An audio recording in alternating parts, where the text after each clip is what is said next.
Good morning. Welcome to the North Point of View. I'm here with Dr. Walter Kemmsie. Walter, good morning. Morning, Mark. How are you? I'm good, man. Good to see you. We are part two of the review of 2022, preview of 23. We sort of checked the box on 22 last session. Basically, the U.S. economy gets a B plus. Fed Chairman Powell gets a D minus. Right. Maybe an F. I'd give him the F, okay? I don't think much of this man. And so now we're going to take a quick look at 23. I think sort of the sentiment out there is that still choppy water, still a lot of clouds on the horizon. First half of the year. Somewhere in the summer, the clouds break and it's sunny, and we're back to sort of running full speed. What are your basic thoughts? Well, you just stole my thunder. Thanks a lot, Mark. That's all I had, man. That's all I got for the rest of the day. I figured I'd go ahead and use it. Exactly. No, it makes sense. That just makes so much sense to me. Look, let's look at some of the outlier things first. Russia, Ukraine. This is not going well for Putin. No. My biggest concern at this point is that Putin gets taken out and Russia descends into chaos. Right.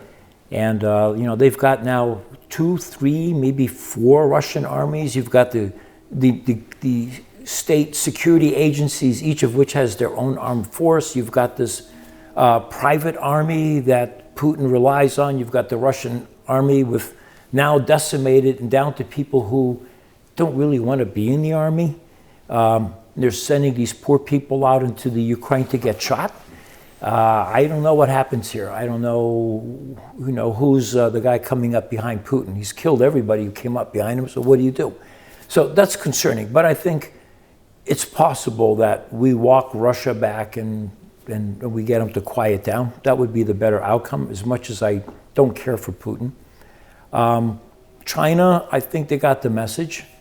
You might have ideas, but you're going to have to wait a while before you even think about executing.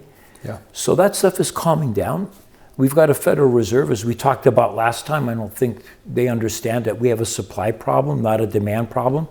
And there's nothing the Fed can do with interest rates that's going to produce more food.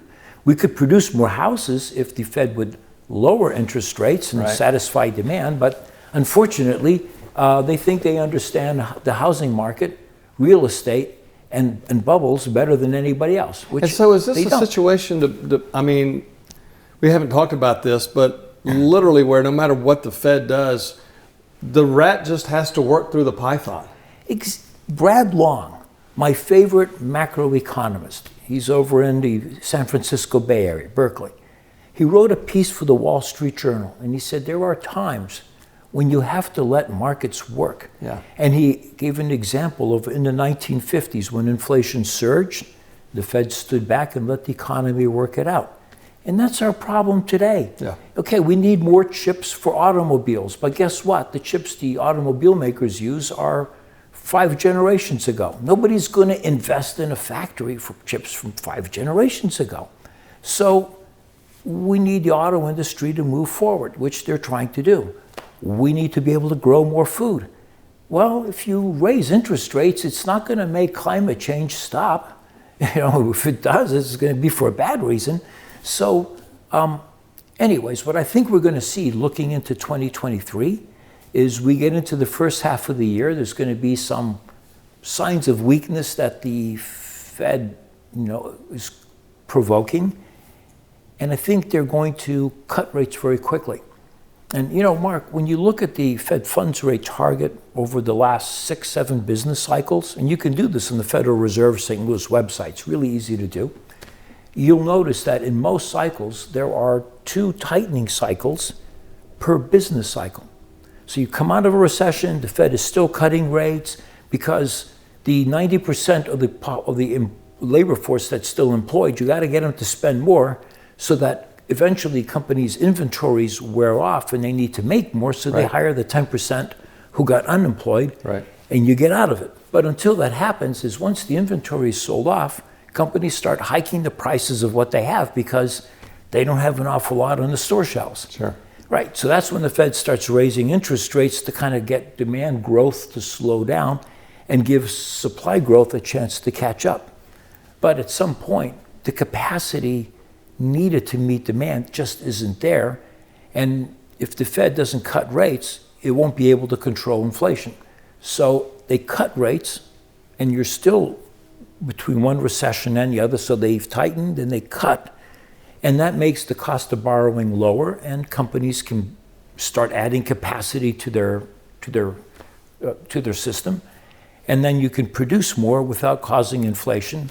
But at some point, all of that investment, in every business cycle, there's always something like in the 60s, plastics and transistors that create a super cycle.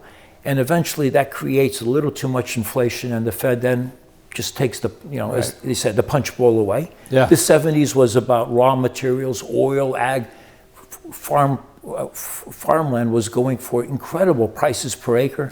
The 80s was about Star Wars, Ronald Reagan. The 90s was technology. The 2000s, sadly, was about residential real estate, but nonetheless, you get the idea.